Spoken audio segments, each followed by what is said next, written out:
Okay, guys. Now, finally, we'll get to example number 1. All right? Example number 1 says a square chessboard has an area of 324 square inches. Okay, so here's my chessboard, right? And I'm not going to do all the lines and stuff, but it has 324 square inches. Okay? It says, how long is each side of the chessboard? Well, how can I find that? I want to set up an equation, though. Don't tell me just how to find it. Tell me what equation I would write here. Hams, how can I write an equation for this?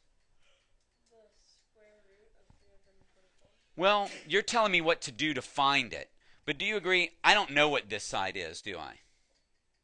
But it's the same as this side, right?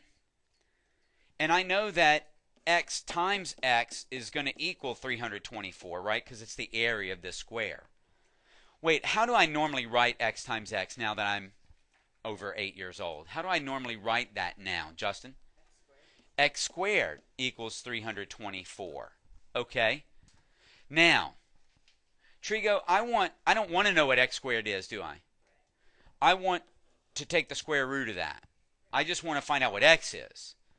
And if, just like in algebra, if I take the square root of this side, the left side, I have to take the square root of the right side.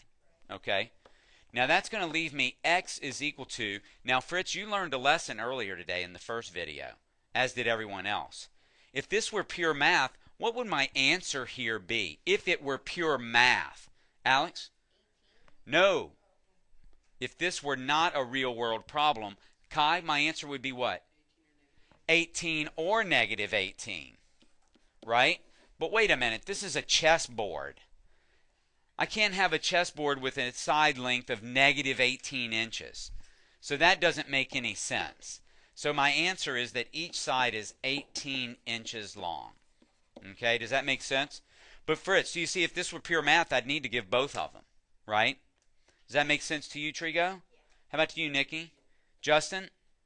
All right, I like it. Let's finally get on to the second example here.